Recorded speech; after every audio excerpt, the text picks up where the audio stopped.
where any office boy or young mechanic can be a panic with just a good-looking pan. And any shop girl can be a top girl here at Businessland. Hooray for Hollywood! You may be homely in your neighborhood. Hello, good evening, and welcome to Movie Mania. I am Ed Hulse, your premier movie maniac, and our very, very special guest this evening is a distinguished lady and a fine actress who's been in scores of pictures, even a partial listing.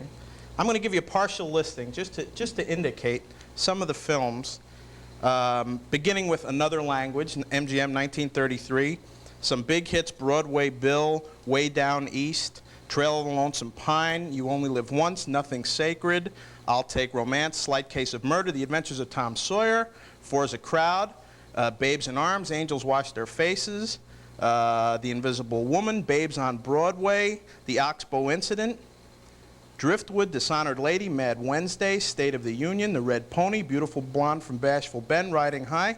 This is a dynamite list of films, and probably the role for which Margaret Hamilton is most famous for is that of the Wicked Witch of the West in The Wizard of Oz, which is probably the one picture that you get more questions about than any other. Yes, I think it is.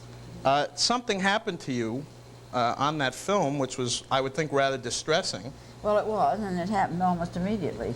Now, I would expect them to burn me up at the end of the picture, but not at the beginning. But however, that's what happened. And it was just one of those accidents, and it happened when I disappeared in Munchkin Land, having frightened them to the life out of most of the little munchkins, and put Dorothy in her place, I felt, and the Good Fairy, for that matter. And anyway, she was not getting what she wanted at that moment, was going to come back. And she disappeared by dropping through, standing on a little elevator that went down suddenly, and I dropped 6 feet. And during that process, there was, before anything moved, meaning me, there was an enormous amount of smoke that came up, and then in the smoke, and in the being clothed, so to speak, in smoke, I dropped down. And that was not seen. And then a little 3 men somewhere pulled the wires and moved the little piece of pavement over it. And then the fire came up and burned the smoke away, and I was gone, which was a very good effect. Well, they just turned the fire on too soon, and I ended up with my hat and broom catching fire. And in the long, I was very lucky because I had quite a burn on my hand and somewhat on my face. But I lived through it, thanks to Jack Dawn a good deal, because he had programmed his young makeup artists. Each of us had our own, and they knew exactly what was in everyone's makeup, so that if any accident happened, they would know what must come off and what can be let alone, and so forth. Well, my young man knew that it had all come off. It was green paint, and there's copper in it, and copper eats right into your skin, and so they had to get it off. Otherwise, I would have had a face full of potholes, I think. Well, I was very lucky. You were lucky, and we're lucky because you're still here, and you made lots of great films after that. We're going to have a little clip from The Wizard of Oz later on, as well as some of Margaret Hamilton's other films. Early in your career, fairly early, you did The Trail of the Lonesome Pine. No, I want to tell you something. When You're not interested. This is a first now. No, that happens very often. Every once in a while, I get credit for that, and I did not do it. And once in a while, they don't mention things I did get credit on. So one looks at all those lineups, and most of them are fairly right. But here and there, they are quite definite about one or two, and they won't give it up. But I was not in it. Beulah Bondi, I think, was the one that right, she was in that. Well, I have to tell you, as long as you caught us in a mistake, I looked at my tape of Trail of the Lonesome Pine when I knew you were going to be on the show, and I couldn't spot you. No. And I thought that maybe it was something that was cut from the print. Well, a young woman from England was doing one of these, I think probably that's it. And she had mentioned the fact that she was surprised because I didn't have a part. I didn't say a thing, and it wasn't even mentioned. I just walked on and walked off in one of the crowds. And I said, thank you, but I said, I think I was beyond that for that time, and that I never was unfortunate enough just to have to walk on without anything to do and walk off, because they weren't going to pay anything for someone to do that. It would be very, very slight amount, and I was very fortunate in that I was not in that area, in that that Right. area. That group. Well, if nothing else, then we finally put to rest the fact that Margaret Hamilton is not in Trail of Lonesome Pine. So you can cross that out of all your reference books. But something that you were in, Nothing Sacred. Yes. What do you remember about Carole Lombard?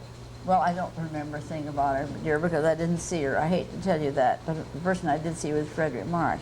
But I think I started the picture out, and it was sort of amazing because I used to work on a 2-week guarantee, so that I would not get a lot of little tiny parts offered me that I'd have to turn down. And you don't like to turn things down, but you want to get the right thing. And so, and Nothing Sacred, I started at 9 and ended at 1. And I think I had more repercussion from that part than almost anything. It was only because it was continued right through the picture for quite a while. It was in the little town in Vermont, and I was the drugstore keeper. And I had my fire going that cold morning, and I was sitting there rocking away, and the door opened, and in comes Mr. Marsh. And he has come from New York as a reporter. He's going to do a story on this poisoning, you know, from the... Right. Carole Lombard. Yeah. And well, the girl that worked in the factory, and watches, I think they were making watching faces, and had the, what is that? That very dangerous thing. Well, anyway, it can burn. Radium, yeah, thank you. And it can burn right through, I think, areas. And so they were very alarmed because she was ill, and they felt it was going to be something you could be catching. And the town really wanted to ignore it. They did not want to have anything to do with it, of course, but they had to. And because it meant closing the factories and a lot of trouble for people, and Christmas time was coming and snow time. So he started out asking me, he said, "Good morning," and I just looked at him and go back, no paying attention to him. And he said, "You own the store?" And she said, "Yep." And that seems to be the general way that Maine answers yes. So you find a sort of an inhaling of air, and they say, "Yep," and "Nope," and very short. And that's all I said to him until a few minutes before the very end. He asked a lot of questions, and I didn't answer them. And then I really let him have it, and what he was doing up here anyway. And the time he went back, and he would find no cooperation in this village for anything, sort of thing that he proposed, which was showing how careless we'd been and so forth. There was no such thing as that. That wasn't so. And they finally left, you see. And then, for quite a little while, he met everyone he met in the village. And then he said, "Do you live here?" "Yep." "Oh, do you enjoy it?" No answer. "Would you rather be somewhere else?" No answer. "What about this? Do you have anything to do with that?" No answer. But the only thing with me, he was talking about the store most of the time and never got on the subject. So because it was carried through the picture, I got a lot more attention than I really deserved. But it was fun, just those few moments. And it's a great picture, and one of the early examples of what was then the fairly new process of 3-strip Technicolor. And we're going to have a film clip right now from The Wizard of Oz, which is not only probably the most famous picture that Margaret Hamilton is noted for, but also a beautiful, beautiful color film, Technicolor film from the late 30s. So we'll go now to Margaret Hamilton's entrance as the Wicked Witch of the West from The Wizard of Oz, and we'll be back for more chat right after this. We are back. That, of course, is a poster reproduction from My Little Chickadee with Mae West and W.C. Fields. You had a very good part in that. What are your remembrances about W.C. Fields? Well, they're all nice. Most everybody starts with he was drunk. Well, that's a surprise. You know, that's a known fact, and it really annoys me because as far as I'm concerned, everyone sees people and has different experiences with people. And my experience with him was just delightful. I thought he was one of the finest gentlemen I ever worked with, and I always will feel that way about him. He was thoughtful and considerate, and did several very nice things, made several things possible for me that would not have been possible while I was making the picture, and I appreciated all of that so much. And he was fun. He would say, of course, "Well, I'm going to drink my lunch, and how are you going to get yours?" And I said, "Well, the usual way." And so there was always a little cracks that were fun, and very often he was the originator of them.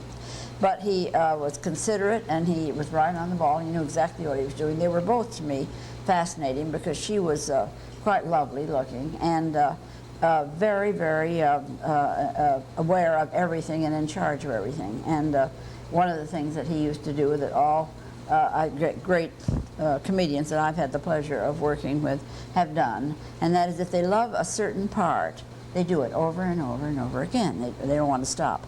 And this was true of Mr. Fields. He would do something, and it would occur to him to do something else. And they let him have, Eddie Klein was the director, and they would let him have his way a good deal of the time. But he would enjoy it. See, then he'd do it again, then he'd change it a little, do it again. There was great laughter. This was not, of course, being filmed. Right. It was while they were sort of getting ready to do it. But he'd try other things, you see. And finally, I can remember Miss West would say, in a rather quiet voice, but very definite, and I can't do her voice, but she'd say, "That's enough." And he'd say, "Well, and she'd say, "No, Bill, that's enough." And that would be enough. He stopped.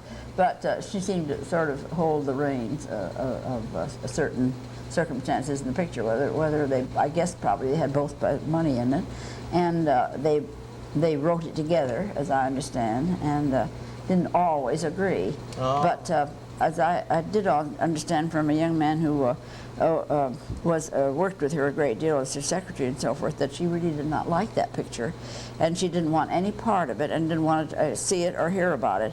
And he asked her one day why she felt that way, and she said, because Bill just walks off with the picture and I don't like it. And he said, "Oh, you were so wrong, because you were so wonderful in it, and everybody remembers certain scenes that were just priceless." Sure. But she felt that way, and there wasn't anything that would change her mind about it. But he was, as I say, lots of fun, and we have time for me to tell you the first thing that happened? Sure. Well, to me, I had not met him as yet. I did meet Miss West. The first thing that I was in was an enormous crowd, and they were going to hang Mr. Fields, and he was brought in on a horse, you see, and the rope tied around his neck. And of course, Miss West comes way back, way back in the area, and just takes out this two-shooter, and you know, from miles away, impossible to do it, bang, and cuts the rope. You see, as he's starting off, which is going to hang him, you see, the horse was going out from under him, he was going to be hung. So he went with the horse instead of that happening. And then the next day was when I had my first scene. I think it was the next day with him, and it was on in the train. Right. As the train was going across, and you looked out and saw all the Indians supposedly riding across, and all kinds of things going on. And we had this little rather short scene, and the camera was quite close to us. And he was asking me, you know, he in first place had wanted to sit next to Miss West, as all the men in the car wanted to do. But there was a gentleman there, so there was nothing else for him to do but find another seat. And the only seat that was empty was the one beside me. So he came up and sort of looked me over and was patient, but pained. That's what I always felt, the way he looked. And he finally said he would like to sit down, so I was delighted. And he sat down, and he went on a few lines, and then we had a little scene. He said, about what was my name or something, and I forgot just what it was, and it was like going very far and all that sort of thing. And he'd make a couple of very funny jokes along that way, and then we were through. And so I just looked out the window, waiting for them to say cut. And cut was written all over my face. I was through with the scene, and I was looking out like this because to keep the action going. And all of a sudden, I felt his arm around me, and he sort of snuggled me up to him. And I thought, what is it? You know, I don't remember this at all. And then he said, "Do you live around here, little girl?" And I thought, well, they didn't give me those lines, and I was really very upset because I thought, why didn't they? Why don't I know what the whole script was? But apparently they didn't. And I said, and I thought, now do you say yes or no? And finally I said, no. Oh, we don't. Well, where do you live? And I said, nearby town. He said, no. Live with your mother and father? And I said, no, because I thought if I said no, it would sort of end things, but it never did. And he said, well, get along or something like that. And I said, yes. Well, the thing that was funny was my face, because I would look at him and then look out the window like that, you know, right, to Indians and so forth. And then he'd ask me something else, and I'd go. And it was just so confused for me. And I didn't see how they could use it because it wasn't being done very well. And finally, of course, they cut, and then everybody burst out into laughter. And this is something that they let him do a lot. And then it was very funny. And then they would cut that out and keep it for when they had certain people to luncheon or something that they wanted some entertainment, and everybody was always very fond. Studios had a little gag reel they used to put well, together. they had a lot of that sort of thing. You know, there was one or two records made of the Bloopers. bloopers, and that was the sort of the idea of that. But I think that they, with all of their really very famous people, if there was a mistake that was hilariously funny, which often there is, and they don't intend it to be funny, and that's why it is so funny, and so they would keep these and then bring them out on certain occasions and entertain everyone with them. Well, as a matter of fact, we have the train sequence from My Little Chickadee, which we're going to play right now. 1940 Universal, My Little Chickadee, Margaret Hamilton, and the late, great W.C. Fields, and we'll be back for more talk after this clip. Brief. There's a shot of Margaret Hamilton from The Invisible Woman, which is another Universal picture. Universal made some great pictures. Mm-hmm, they did. A lot of great pictures. You were in so many terrific pictures through the years. Columbia, MGM, 20th Century Fox, but one that's always been fascinating to me because I'm very fond of both the star and the director is Mad Wednesday, which is also known as The Sin of Harold Diddlebach. What do you recall about Preston Sturges and Harold Lloyd working together, working separately? Well, they got along very well. Preston Sturges was very amenable to people enjoying themselves and took everything very easily.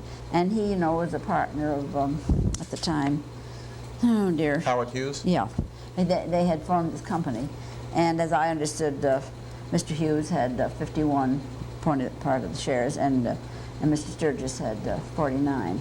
So he had that sort of hold over him. And but one thing that seemed to be misunderstood was that Mr. Sturges always cut his own pictures, so that when he shot them, he knew what he was going to use, and so he was at his freedom. He felt to let Harold Lloyd do as he pleased. This was to be a comeback for Harold Lloyd, and I remember Harold Lloyd very, very well when I was a little girl seeing him.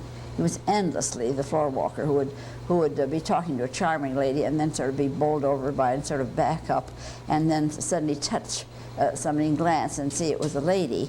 And so he said, a charming person, that lady, a knockout really. I certainly like to meet her. You don't happen to know her, do you? And since there was no answer, he would look, and of course it was a model, you know, dressed up, not a real mannequin. And he was always bumping into them and having experiences with them because he wouldn't look to see who they were. And he was just a delightful comedian. Well, he'd been quiet for a long, long time, really, and had done any pictures. And this was to be his comeback. And the great tragedy was that there was some sort of a disagreement, and I don't know what it was. Mr. Sturges would very often take 2 hours to lunch instead of 1, and he had a restaurant on Sunset on what we call the Strip. Right. And I guess still is. And he would take all of us that wanted to go. Someone didn't want to go. Of course, they were perfectly free not to. But it was a sort of a daily routine. And of course, they had the most marvelous food, anything we wanted to. And would drag out to at least an hour and 3/4, and very often 2. But that he knew what he was doing, and he wanted to have everybody enjoy everything. And it was his restaurant. It was a way of advertising it. And so that was what happened. And now just what was between the two, I don't know. But suddenly we were told that he would continue to direct, but that he would not cut it. Well, that didn't really work out very well. And Mr. Sturges at first agreed, and then decided, I think at the end, he left the picture and was finished by someone else. But the main thing was that instead of being able to cut the picture, he was not allowed to. That was really the point Mr. Hughes really got him on, and it was a tragedy. It spoiled the picture, spoiled everything, because the man that cut it did not know, and nor did the director, what Mr. Sturges had in mind. And so instead of as he would do, he would let people go 2 or 3 times, especially comedians that were enjoying it. He let them do it because it was sort of a situation where they were creating something, and he wanted to see what they were doing and enjoyed it, and saw no reason why they shouldn't do it. So there was at one point a lion that he gets a hold of, and he suddenly decides to take him into a drugstore. So he takes him in, and Lion, of course, is harmless, but it doesn't look harmless. And everybody flies out, and the Lion's tail goes and knocks all the bottles off, and it's just chaos. And finally he walks out and decides he'll go into the bank. Well, that's, the tellers get up on tables, and everybody's yelling and screaming. And then he goes out of there, and that's to be the end of it. But then he saw another place, and went across the street and went in there. And that, the rear was not, not ready for this, you see. He was not dressed, as it were, for that. So suddenly he came out in a great hurry and played the thing marvelously, as though he had been shocked or been unkindly let out. So then at the, what happened was, when all this happened on the screen, they sent the director and the person who was cutting it left all that in. And of course it wasn't intended to be in. And to mine, it was a great sorrow to my mind in many ways, for me, because it was a wonderful part. But in the first place, they changed the name. The Sin of Harold Littleby is so much better than Mad Wednesday. But they've done that several times in pictures I've been in, and I always feel it's a shame to change something that really means something. So they got along beautifully well. I learned a point in comedy, if we have time, from Mr. Sturges that I'll always be grateful to him for. He was such an inventive person and so keen on everything that he was full of things to tell you that were helpful to you, and this one especially. I had a long, long speech, and I'm really bawling him out. I'd come in the morning, and he's asleep with this great big sombrero, and I take it off and put it on my own head and just stand and look at him. And he finally opens his eyes, and then I just tell him what's the matter with him in no certain terms, and it was long. There were 2 or 3 places where there were small laughs, we thought. At least I thought. And but also a good place to take a breath. It was a very long speech. And we got through rehearsing it, and he said, Maggie, he said, could you do that all in one breath? And I said, well, I'll try. And I think maybe I can. He said, you know, I want to tell you something. There are 2 or 3 small laughs in that, and you'll get them. He said, it's inevitable, and he said, it'll be all right. But he said, if you can go right straight through and not stop for those and have the lollapalooza at the end, it's what we really want. So if you can go right through and sweep right over those and right to the point at the end, that's the prime thing to do. He said, in fact, I think as you go along, you will find many times in your work where if you take the whole thing at one time and then end it, you get a much bigger laugh than if you divide it up and people laughing. So I did that, and of course, you know, I was waiting for the big laugh, and then suddenly I realized, as I often did, that I wasn't going to hear it anyway. But I did hear it when I went to see it in the theater, and he was quite right. But he was a wonderful, wonderful person, and I felt very badly about that whole thing. Well, it's a shame, but it's also a shame that we've come to the end of our half hour. It's about the fastest half hour that we've done here in a long time. We want to especially thank the MGM Film Company Incorporated for the use of the Wizard of Oz clip, and we'd like to mention that that is available on tape through the MGM CBS Home Video at your local video retailer, as are both My Little Chickadee and State of the Union, which are also available from MCA Universal and are available for your home purchase. Margaret Hamilton, I'd like to thank you very much for being here. Hopefully we can get together again. I hope so too sometime. I've enjoyed it very much. Well, thank you very much. Thank you for watching. We'll be back next week with more Movie